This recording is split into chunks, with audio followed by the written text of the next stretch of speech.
और अब एक अहम खबर पर नजर डालते हैं। रामपुर हार पर बौखलाई Samajwadi Party. SP media cell ने अभद्र टिप्पणियां की। बीजेपी नेता के ट्वीट पर अभद्र टिप्पणियां की। रामपुर में एसपी की हार पर बीजेपी प्रवक्ता राकेश त्रिपाठी ने ट्वीट किया था, जीत गए तो वाह, हार गए तो आह आह। ये बात लोकतंत्र में ठीक नहीं। लेकिन अब राकेश त्रिपाठी के इस ट्वीट पर समाजवादी पार्टी मीडिया सेल ने ऐसी अभद्र टिप्पणी की है जिसे हम ना तो दिखा सकते हैं और ना ही आपको पढ़ करके बता सकते हैं। एक तरह से इसे अभद्र गाली भी कहा जा सकता है। तो एसपी मीडिया सेल ने यह अभद्र टिप्पणी की है बीजेपी प्रवक्ता राकेश त्रिपाठी के ट्वीट को कोट करके। और इस वक्त फोन लाइन पर खुद हमारे साथ राकेश त्रिपाठी जुड़ चुके हैं। राकेश जी, वैसे तो समाजवादी पार्टी मीडिया सेल और आप दोनों के ट्वीट्स एक दूसरे पर वार पलटवार करते हुए चुनाव प्रचार के दौरान से देखे जा सकते थे, लेकिन ताजा वाकई में कहा जा रहा है कि सारी हदें पार कर दी गई एसपी आईटी सेल द्वारा। नहीं, बहुत दुर्भाग्यपूर्ण है। मैं मानता हूं कि राजनीतिक भाषा हमेशा एक मर्यादा अनुकूल होनी चाहिए। डॉक्टर लोहिया की समाजवादी पार्टी का दावा करने वाली समाजवादी पार्टी की आज भाषा, अगर मोहन सिंह जी जीवित होते तो शायद ऐसी ना होती, अगर जनेश्वर मिश्रा जी आज जीवित होते तो शायद ऐसी ना होती, आज नेताजी मुलायम सिंह यादव होते तो शायद ऐसी भाषा ना होती। ये भाषा अखिलेश यादव के निर्देश पर हो रही है, अखिलेश यादव जी की जानकारी में हो रही है। दुर्भाग्यपूर्ण है, मेरे द्वारा जितने भी ट्वीट किए गए हैं या भाजपा नेताओं के द्वारा जो भी ट्वीट किए गए हैं या उनके संदर्भ में कोई भी भाषा का प्रयोग किया गया है, वो राजनीतिक मतभेद हो सकते हैं, लेकिन भाषाई मर्यादा बची रहनी चाहिए।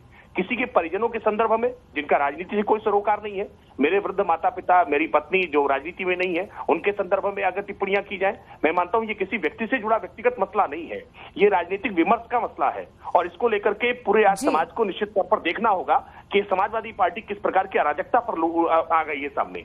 आपने चुनाव क्या जीत लिए, आप इस प्रकार की अराजकता दिखाएंगे, आप इस प्रकार का हल्ला बोल दिखाएंगे, ये सभ्य समाज में स्वीकार नहीं किया जा सकता।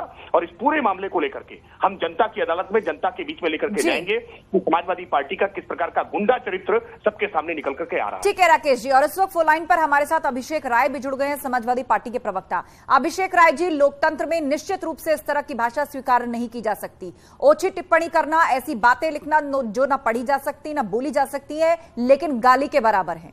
किसी की फैमिली, उनके संदर्भ को कोट करना, आप लोगों का राजनीतिक द्वंद्व हो सकता है, लेकिन इस तरह की भाषा का इस्तेमाल सपा के ऑफिशियल हैंडल से ट्विटर पर।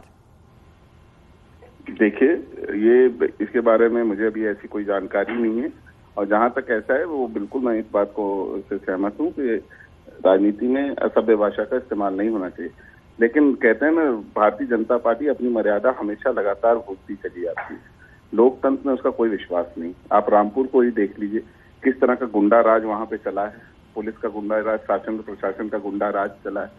वो लोगों ने वहां वोट कास्ट नहीं होने दिए, बूथ वाइज हमने डिटेल लिस्ट। नहीं अभिषेक जी, ये तो चुनावी बात रही। यहाँ पर हम एक ऑफिशियल हैंडल पर इस्तेमाल की जाने वाली भाषा की बात कर रहे हैं, जो कि ये हाल ही का वाकया नहीं है। जब से आप लोग चुनाव लड़ रहे हैं उस दौरान ही आप सपा के आईटी सेल का ऑफिशियल हैंडल उठाकर देखें तो उसमें बहुत अपमानजनक और बहुत खराब शब्दावलियों का इस्तेमाल किया जा रहा है। और एक ट्वीट में तो यह भी लिखा है कि जैसी भाषा का इस्तेमाल तुम करोगे या जो तुम करोगे ऐसी ही भाषा में जवाब हम देंगे। लेकिन यहां तो आप देखिए कि मर्यादा ही पार हो गई। किसी के परिवारजनों के संदर्भ में इस तरह की अपमानजनक बातें लिखना जो गाली बराबर हों, ये कहां तक सही है? मैंने खुद बोला आपसे, अपने ओपनिंग रिमार्क में ये बात मैंने कही कि राजनीति में एक मर्यादित शब्द का इस्तेमाल हमेशा होना चाहिए, और समाजवादी पार्टी उसी में बिलीव करती है। हम विचारधारा की लड़ाई लड़ते हैं, हम समाजवाद की लड़ाई, सर्व समाज की लड़ाई लड़ते हैं, जहाँ पे किसी पे पर्सनल व्यक्तिगत टिप्पणी ना हमने कभी की है ना कम करने। अभिषेक राय जी, अब बीजेपी राकेश त्रिपाठी जिनके लिए ये ट्वीट और कोट ट्वीट हुए हैं, वो आरोप लगा रहे हैं कि ये सब कुछ अखिलेश यादव के इशारे पर हो रहा है और आईटी सेल का हैंडल उनकी निगरानी में चलता है। ये बड़ा आरोप लग रहा है बीजेपी की तरफ से। देखिए आदरणीय अध्यक्ष जी, इस समय मैनपुरी की जनता का धन्यवाद अदा कर रहे हैं। आपको भी पता है, सारी मीडिया ने सारी चीजें देखी हैं, सारी चीजें कैमरों के सामने हैं। आदरणीय अखिलेश यादव जी ना किसी के लिए इस तरह का शब्द का इस्तेमाल करते हैं, आप बहुत मर्यादित शब्दों का इस्तेमाल करते हैं। आपने उनको लगातार प्रेस कॉन्फ्रेंसेस से लेके विधानसभा से लेके लोकसभा में तक देखा है। तो ये बातें, गलत आरोप लगाना गलत बात है। ठीक है राकेश त्रिपाठी जी, सरकार आपकी है, प्रशासन है, अगर इस तरह की बातें कोई करेगा तो आप क्यों नहीं कोई ऑफिशियल रिपोर्ट दर्ज कराते, आगे बढ़ते? देखिए, इस पूरे मामले को लेकर के एक पत्रकार ने पहले ही एफआईआर दर्ज कराई हुई है, जिसमें कुछ पुलिस ने इन्वेस्टिगेशन में कुछ लोगों की गिरफ्तारी भी की है। इस पूरे मामले को लेकर के एक अधिवक्ता ने भी एफआईआर दर्ज कराई है। और इन सारी बातों से ऊपर कानून की अदालत में तो कानून अपना काम करेगा, निश्चित तौर पर उत्तर प्रदेश की पुलिस इस पर काम करेगी। लेकिन मैं इन सारे मुद्दों को लेकर के, चूंकि एक राजनीतिक पार्टी के द्वारा किया जा रहा है, किसी व्यक्ति ने कोई गलती की होती, अभिषेक राय ने अगर कोई गलती की होती या राकेश त्रिपाठी ने कोई गलती की होती, तो निश्चित तौर पर उसका खामियाजा राकेश त्रिपाठी या अभिषेक राय को भुगतना पड़ेगा।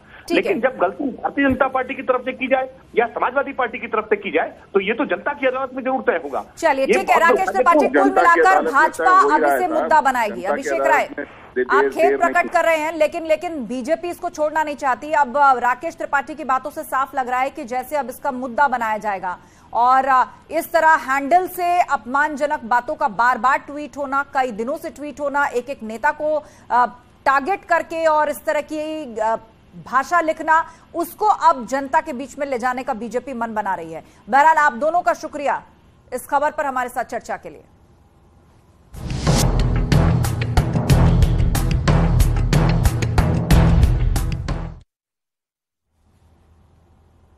योगी राज में रामपुर में नया इतिहास रच दिया।